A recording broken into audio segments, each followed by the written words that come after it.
Did you guys know that a long time ago there was a guy that had to pay a really big fine because he apparently had an overdue copy of Freddy Got Fingered that he got from Blockbuster, and then Tom Green went ahead and paid the fee? Interesting, right? Look, I found a treasure. That's soap on a rope.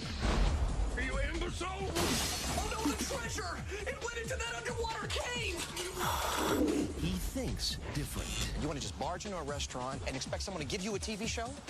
I don't know, yeah? He talks different. I can walk backwards fast as you can. Another backwards man, the backwards man. I can walk backwards fast as you can. What? God, name her, you're doing... And he acts different. No, my plant. Give me my plant.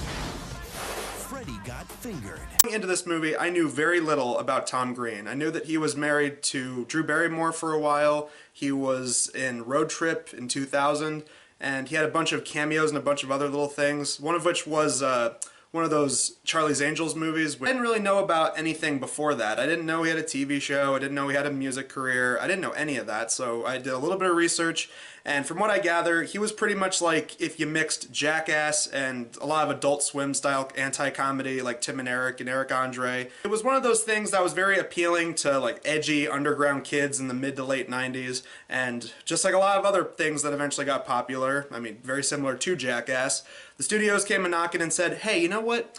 We don't really understand what that is, but hey, kids seem to like it and there's a market for it, so let's put you into the mainstream. This can go one of two ways. You can go the one-hit wonder route where it's popular for a very brief period of time and then eventually the 15 minutes of fame are done and these people just kind of go back to their small little fan bases. Or it can become so oversaturated to the point where it's annoying and sometimes people who were once fans of it are no longer fans of it because of how popular it is now. Gord Brody, played by Tom Green, is a struggling cartoonist trying to pitch an animated show to Hollywood executives. When he fails, he returns to his hometown with no choice but to live with his parents and his younger brother Freddy, played by Eddie K. Thomas. His father, played by Rip Torn, doesn't approve of Gord's career path and pressures him to gain independence. As father and son exchange barbs, Gord comes up with a lie that changes everything. He claims his dad is molesting Freddy, leading to drastic consequences. I find it really funny that the Google description of this movie makes that sound like it's the plot. It really isn't. That's just like one or two scenes in the movie. So the plot of Freddy Got Fingered is it's about a 28-year-old man-child named Gord, or Gordy, played by Tom Green, and he needs to move out of his parents' house, so his parents get him a car and say, hey, go off to California and show off your character ideas to some studios and hopefully you'll be the next big cartoonist. For some people who probably haven't seen this movie, you hear that and you're like, oh, so the rest of the movie is going to be a wacky road trip where there's a bunch of comedic set pieces all throughout until eventually the third act he ends up in California, probably gets put down at first and then comes out on top in the end. Well, no, his whole venture to California, that's pretty much the first 20 minutes of the movie. And then the rest of it is Tom Green going back to live with his parents, acting like a man-child, and annoying his dad, played by the late, great Rip Torn. There are things that happen in that first 20 minutes where he's heading off to California. I mean, there's a part where he stops to jerk off a horse, and then he temporarily gets a job at a cheese sandwich factory where he plays with a sausage pretending it's his penis, and then he shows off his cartoon ideas to some cartoon executive who's out at lunch, and he's dressed up like a British police officer for some reason, and the executive says that his cartoons are too stupid and random and they won't appeal to the masses. And then Tom Green drives back home, but then he cuts open a roadkill deer, runs around with it for a while until he's hit by a semi-truck, and he's perfectly fine. And then that's the end of that. Now, if you don't know about this movie and what I just said disgusted you, get ready for it because this movie is jam-packed with that kind of just absolutely abrasive, disgusting nonsense that's pretty much Tom Green's MO of anti-comedy. So yeah, like I said, the rest of the movie is pretty much just Tom Green moving back into his parents' house, annoying Rip Torn, and doing shenanigans like dressing up in a business suit for an interview but wearing it backwards. There's a part where he's dressed up in a scuba suit and he thinks that soap in the shower is treasure. And of course, the most infamous scene in the movie, there's a part where he rigs a bunch of sausages on strings while playing a piano and he sings to Rip Torn, "Daddy, would you like some sausage?" Daddy, would you like some sausage? Daddy, would you like some sausages? Daddy, would you like some sausage? You're probably wondering, why is the movie called Freddy Got Fingered if the main character's name is Gordy? Well, what happens is, There's a part where they're at some like family counseling session, and Tom Green makes up a lie saying that Rip Torn once molested his brother, played by the guy that played Finch in American Pie. And what happens is they take this guy who was 25 years old, taken to some shelter for abused children, and as far as my knowledge, I don't think we ever see him again after that. There might be one part, this may have been a deleted scene, but there's a part on YouTube I saw where he has a beard and he's sitting amongst a bunch of children and he looks like a crazed person. So that's what they named the movie around, I guess. Oh yeah, there's also a scene where Tom Green goes to a hospital and he rips a newborn baby out of the woman, and then he swings it by its umbilical cord, and then to separate it from its umbilical cord, he bites into it.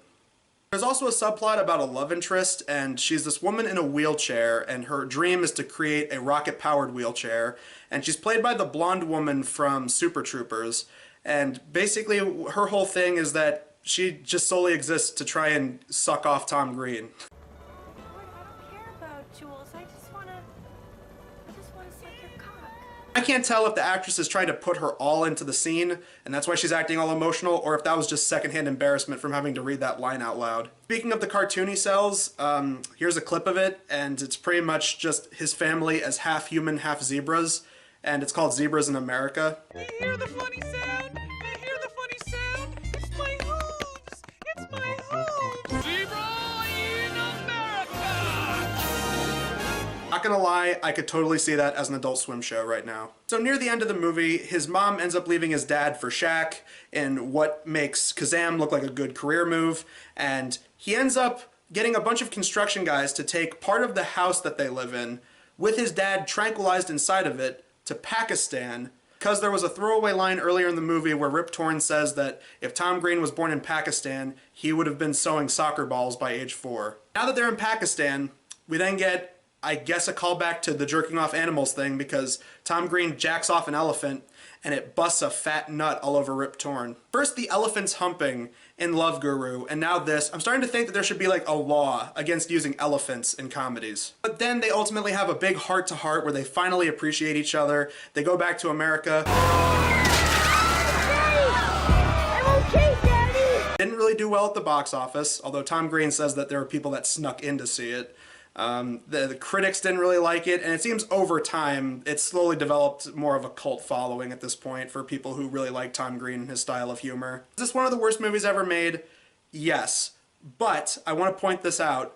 In a weird way, I kind of respect Tom Green for making it. Here's what I mean when I say that. When I read about Tom Green like making this movie, because he directed it, wrote it, and he starred in it. And I remember finding out that Tom Green didn't even want to make a movie, but 20th Century Fox kept badgering him since he was the new up-and-coming hot comedian that the kids were into. Oh, then you should totally make your own movie. And so Tom Green basically made this movie just because people told him to make a movie. See, 20th Century Fox, you give budget to the guy that made the fucking Bum Bum song, and then he went ahead and made a movie that was this bad because you gave him enough money to make his own movie.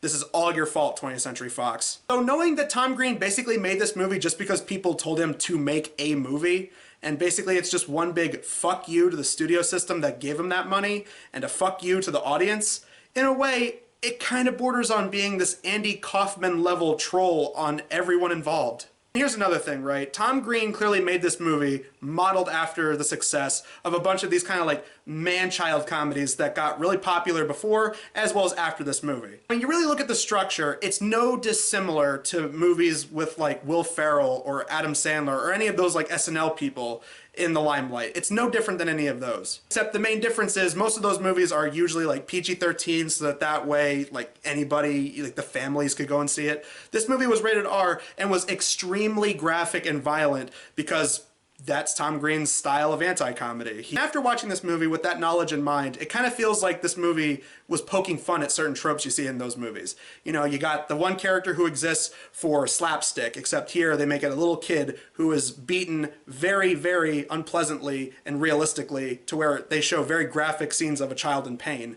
And the love interest, who's just there for the main character to get the girl, solely exists to, as they say in the movie, suck his cock. I mean, keep in mind, gross out comedies was the big thing of the late 90s and early 2000s. Once Something About Mary did it, and American Pie was also pretty good. Then there were just a bunch of these kind of movies that tried aping off the success of that. You know, Tomcats and Lost and Found with David Spade, and Say It Isn't So, which was produced by the Farrelly brothers. Like, all these kinds of movies tried so hard to be as graphic and raunchy and, you know, oh, but they also have a sweet side to them. But this movie just cuts out the middleman and is like, nope, this is Tom Green's style of violent, disgusting, and abrasive, and now the audience is subjected to it. And compared to some other bad comedies I've looked at, I give Tom Green this amount of credit.